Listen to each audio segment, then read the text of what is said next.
काल चंद्रशेखर बावनकुळे छत्रपती संभाजीच्या दौऱ्यावर होते. दरम्यान त्यांनी छत्रपती संभाजीनगर पाणीपुरवठा योजनेवर उद्धव ठाकरे यांच्यावर खबर फोडलेला आहे की यांच्यामुळे ती योजना पूर्ण होऊ शकते. काय सांगाल? बावनकुळेंना काहीच माहित नाही. मी त्यांना हे स्पष्ट सांगतो, बावनकुळेजी तुम्हाला माहिती काहीच नाही आहे. संभाजीनगरची माहिती काही नाही. तुम्ही मुंडे साहेब असेल त्यांना विचारलं असतं बरं झालं असतं. त्यांनी अजून समांतर जलवाहिनी त्या ठिकाणी मी केंद्र सरकारकडनं आणली. केंद्र सरकारने त्या ठिकाणी मान्यता दिली आणि तुम्हाला तुमच्या माहिती पब्लिक प्रायव्हेट पार्टनरशिपमध्ये ती योजना केली आणि त्याला इन्व्हेस्टर येतात. पालिकेचा एक पैसा लागत नाही आणि अशी ती योजना फक्त 792 कोटीची होती. आता बावनकुळेच्या राज्यामध्ये ती 2800 कोटीची झाली. आता हे 2000 कोटी कशाला जास्त लागले? ज्यावेळेस केंद्र सरकार राज्य शासन ह्या दोन्ही मिळून त्या ठिकाणी योजना तयार केली, अधिकृत 167 बैठका झाल्या दोन्ही सरकारच्या आणि त्यावेळेस ही योजना पास केली आणि त्यांना ही योजना राबवायची होती. त्यावेळेस काँग्रेस गव्हर्नमेंट होते. काँग्रेस गव्हर्नमेंटला ती ही योजना राबवायची होती सगळीकडे. कमलनाथ यांनी माझ्याच प्रश्नाला उत्तर दिलं होतं की खैरेंची जशी आम्ही योजना तयार केलेली आहे, जशी जर बाकीच्या खासदारांना पाहिजे असेल तर त्याने आमच्याकडे इन्व्हेस्टर आहे, तुम्ही त्या ठिकाणी पब्लिक पीपीपीची प्रोजेक्टमध्ये पीपीपीच्या याच्यामध्ये होऊ शकता. की पीपीपीचं एक असं होतं की तिसऱ्या मजल्यापर्यंत दुसऱ्या मजल्यापर्यंत पाणी 24 घंटे जाणार होतं. 24 आवर्सची होती. एक आधुनिक पद्धतीने त्यांनी सगळं केलं होतं आणि त्याचं कुठेही काही त्या ठिकाणी प्रॉब्लेम येऊ नये म्हणून कंट्रोल रूम त्यांची ती होणार होती आणि मीटरप्रमाणे जितकं तुम्ही पाणी वापराल तितकं पैसे लागत होते. जसं आपण लाईट वापरत असेल ही योजना तशी केली. प्लॅनिंग कमिशन त्यावेळेसच्या प्लॅनिंग कमिशनने आपल्या भापकर साहेबांना आणि पांढरेंना बोलून त्यांचं स्वागत केलं होतं की ही योजना तुम्ही तयार केली, चांगली केली. डॉक्टर भापकर विचारतो मी त्यांना पण. त्याच्यानंतर मग केंद्र सरकारने ज्यावेळेस खूप पुढाकार घेऊन मान्यता दिली तर त्यावेळेस मला सांगतो की अमेरिकेला वर्ल्ड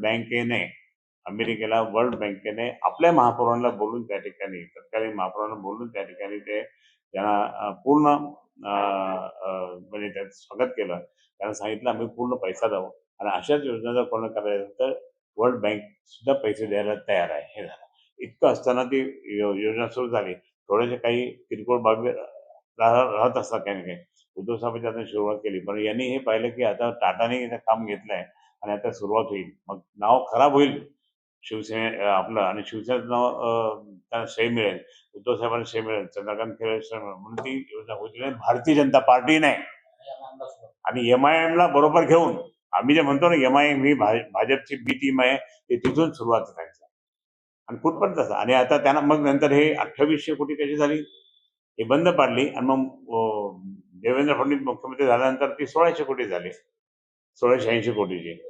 तोपर्यंत मग ते आमचे काही इथले पुढारी जे होते ना त्यांचे चेले चपाटे ते हैदराबादला जाऊन त्या ठिकाणी त्यांनी मॅनेज केलं सगळं आणि ते त्या ठिकाणी हळूहळू करता करता करता तीच हैदराबादची कंपनी, त्यांनीच आणलेली कंपनी ही अजूनही पाणी पुरवठा करत नाही. हे बावनकुळेंना जरा म्हणा अभ्यास करा आणि मग बोला. त्यांनी अजून एक टीका केली की उद्धव ठाकरे राजकारणाचा अभ्यास न करता बोलतात, त्यामुळे ते मुख्यमंत्री असताना मंत्री आमदार यांना भेटत नव्हते, असा आरोप देखील त्यांनी केलेला आहे. बावनकुळेला काय माहित नाही. बावनकुळे त्यावेळेस इलेक्ट्रिकल कॉन्ट्रॅक्टर होते MSEBचे इलेक्ट्रिकल कॉन्ट्रॅक्टर होते ते त्यावेळेस. हे त्यांना माहीत नाही आहे. पण उद्धव साहेब हे राजकारणात कधीपासून आहे जवळपास म्हणजे उद्धव साहेबांना नेहमी त्या ठिकाणी अटलजी अडवाणीजी बोलायचे, फोन करायचे बाळासाहेब असताना. नंतर मग प्रमोद महाजनजी, त्याच्यानंतर मग आपले मुंडे साहेब हे असे बसून चर्चा करून त्या ठिकाणी त्यांनी सरकार आणलं होतं. हे त्यावेळेस कुठे कॉन्ट्रॅक्टर होते MSEBचे. आता मंत्री झाले म्हणून काय झालं, यांचे किती घोडे आम्हाला माहिती आहे सगळं. ते अभ्यास न करता बोलतात असं त्यांनी. चुकीचं आहे. उद्धव साहेब इतके अभ्यासपूर्ण बोलले ना, इतकं यांना पण काय माहित नाही आहे. हे फक्त वाचून त्यांना स्ट्रिक्ट संघाचे लोक त्या ठिकाणी किंवा तिथले लोक त्या ठिकाणी स्क्रिप्ट पाठवतात आणि त्या स्क्रिप्ट प्रमाणे त्या ठिकाणी बोलतात. बाकीचं उद्धव साहेबांना जो अभ्यास आहे तो उगाच नाही. हे सरकार त्यांनी सरकार झालं, मुख्यमंत्री उगाच झाले नाही ते.